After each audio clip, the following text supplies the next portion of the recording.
Hey YouTube, got a new box that just came in. Check it out, from TC Running in Eden Prairie, Minnesota. Hey everyone, it's Colin Campbell with an impromptu video. I have been planning on reviewing the Saucony Triumph 17s, and with COVID and everything, we just, my family just went on a trip, so it's a kind of weird situation, but only a few of my family members went, and we still had a reunion, albeit with just my immediate family. And the reason I mentioned that is I brought the next shoe I planned on reviewing was my Saucony Triumph 17s. I have about 35 miles in them. Long story short, I ended up selling those to my brother, who just needed like a nice max cushion walking shoe. Really love the Triumph 17. As far as Saucony goes, that was my second pair of Sauconys, and those had a great stack height. They weren't too heavy. They were my heaviest shoe, but the upper was really warm. But as far as the Sauconys go, when I sold the Triumph, I was kind of eyeing another lightweight training shoe that I've been watching for a couple months. So the first Sauconys I had, this is the Saucony Freedom ISOs that have the older generation, kind of like the Boost style TPU. These are a low drop shoe. I really enjoy these. They feel great. They're a little bit heavy as well, like they're closer to 11 ounces in my size, and also a great just everyday shoe. The Triumph 17s I liked probably more than these, but again, that upper was so warm. Saucony Endorphin Pros with a carbon fiber plate have been really popular and well received, but I was been kind of eyeing the Speed, kind of the middle version with the nylon plate. Very similar upper and similar shoe to the Pro, but the nylon plate would be a little less rigid and provide a little more flexibility and perhaps a little better training shoe. They're really light. They're not like super light. They should have good durability. So I went ahead and looked on, I was on Instagram, and Ben Johnson's a runner on Instagram, and he posted through TC Running Company. It's a running store up in Minnesota somewhere. He had a discount code, and these shoes are just coming out like this next week. Like I thought they dropped in July, but I guess they released late June. But I was able to use his code and get the 10% off. So I think they're retail $160. I got it for $144. So here's the box that came in. Let's see. And I've already looked at them. I'm not going to act like it's the first time I've looked at them. I haven't run them yet. So the crazy Miami Dolphins looking colorway.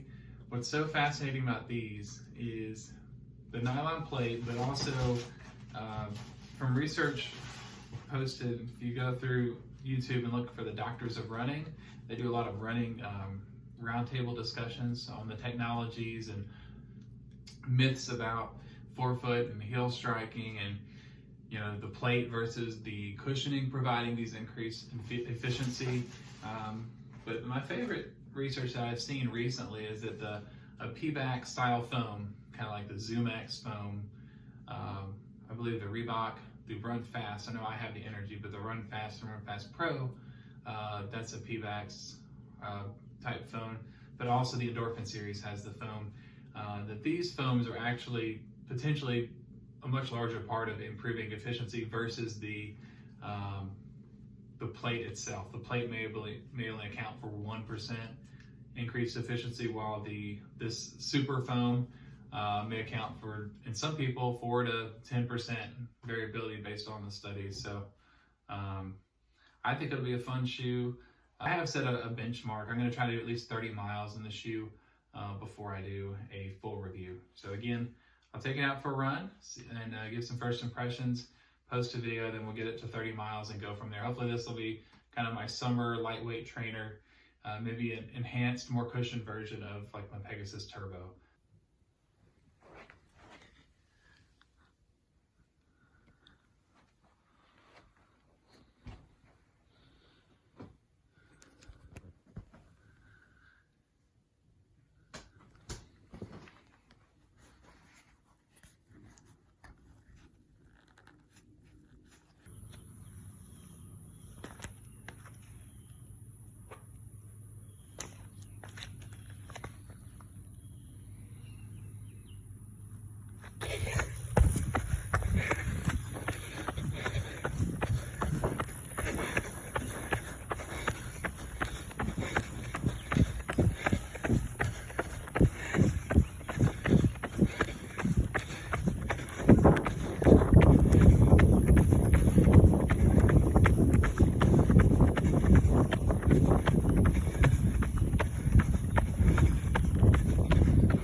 Round and round. Round and round. Get it. Good morning, everyone. It's about a week later. I did my initial run after the previous clip I recorded, and it was an after work kind of tired day run, and I really enjoyed the shoes. No complaints from a size, fit, comfort standpoint. Let me go through the specs a little more in detail and what I experienced. Today I did a early morning well-rested run to kind of get a feel before the heat. In spite of all the sweat and redness, it was about 75 degrees this morning. So on the first run, the only thing I noted was some heel slippage on both shoes. Anytime I get a new shoe, I never judge heel slippage on the first run. It's typically a lockdown issue, and I would say that was the case. The laces are a little short on my pair, and they're flat. Not my favorite laces, but there's not a lot of extra wiggle room. There is an extra loop, so if I have further heel slippage issues, I'll just get some longer laces and do a runner's knot. And you can look that up if you've never used one before, but if you ever have a shoe that doesn't quite lock onto your heel properly, that would be my advice, would be try a runner's knot before you just give up on the shoe entirely. So other than the heel slippage, the cushioning feels great. The weight of the shoe, I have my scale. I actually weighed it before the first run, so no sweat or dirt or anything would interfere. It's essentially the same weight as my Pegasus Turbo 2s, which I love. Only there's more shoe, as in more cushioning underneath the foot. So what I was hoping for with this item would be a daily trainer / tempo shoe that is as lightweight as the Turbo 2, but has a little more cushion for those longer runs. So some key things to note: the short laces. The tongue is incredibly comfortable. It is gusseted down to each side, so you're not gonna have any issues with it sliding one way or another. At first I thought it'd be a little bit short, but it's long enough. I had no issues with it tucking in, rubbing the top of my foot. It does feel like there's enough cushion, even though it's a very thin tongue. Today I locked it down, the shoe, a lot more, and no pressure points. The upper looks really breathable. I think my socks, I may need some thinner socks, because I'm getting some heat with even the most breathable shoe, the Escalante Racer. Still feeling some heat around my foot. So we're in the thick of summer now. I think it's a sock issue, but the star of the show, that Peba midsole. So I mentioned the Turbo 2, so versus this one having more. As far as the stack, I believe it's a 35.5 millimeter heel and a 27.5 millimeter forefoot, and that would be an 8 millimeter drop. So I was doing some simple math in my head. I don't know why they went with the 0.5 millimeter increments, just to be different, probably more than anything. There's a nylon plate in here. I feel it when I pick up the pace. I feel that there's a little bit more spring back, and that it takes a little bit less effort to drive off into the next stride. The speed roll technology, all of the shoes have some form of a rocker roll-off technology. I haven't researched that a whole lot, but I feel like it's just the angle of the bottom of the shoe encouraging you to roll into the next stride with less effort. I feel pretty efficient in these, and I was able to keep a higher cadence and keep my breathing in check. It also helped that the heat index was, I think, only about 78 degrees. I only did a 5K today, but I will report back a full review after about 30 miles minimum. I'm gonna try to take these out at least twice a week. And use them as my primary, especially tempo day, but also I may try to get a long run or two in at a little bit more of a tempo pace, and with that the miles will take up pretty quickly. Another take. Keep getting phone calls and things. The outsole. I love seeing this really thin piece of rubber, all these gaps in the rubber where you can see exposed Power Run, Peba, midsole, all of this exposed midsole. What are we doing here? We're not wasting any extra, we're not adding weight to increase durability in what's supposed to be a lightweight training shoe. I feel like for years and years, these shoes had all these durability concerns. Well, these super foams and things, how long do you really expect to take the shoe? Like, if I take it 200 miles, I'm thrilled. Like, I don't want a shoe to go 500 miles if it costs me an extra ounce. So let me sum up my thoughts on the shoe then. Big pros. I don't think I touched on this. Nice accommodating toe box, high profile, wide enough to accommodate. I have a little bit slightly wider foot. I have a little flatter arch on one foot. Was still able to get a really good lockdown once I figured out the lacing. Not a fan of the really short laces on this one. Again, once I did lock it down, no issues on the second run. There's a little bit of heel structure. The upper should be breathable, but my feet get warm regardless.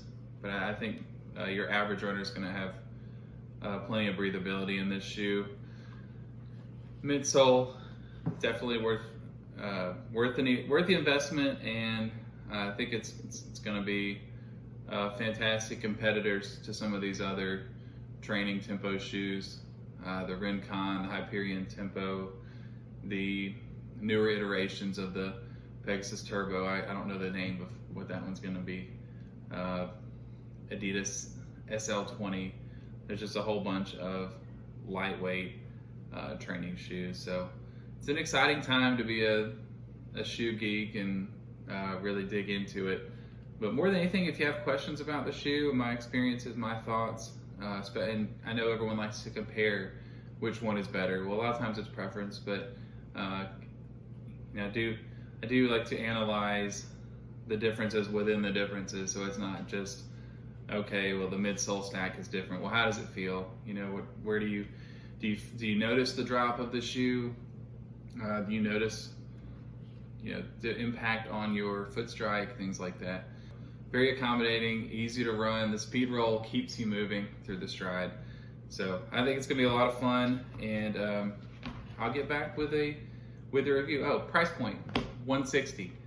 And I think I did potentially mention in that first intro that I found a 10% off code that made it a little easier to digest. So I thought a good price when you're comparing this to the likes of your Vaporflies and those kind of carbon fiber plate shoes that are well over 200.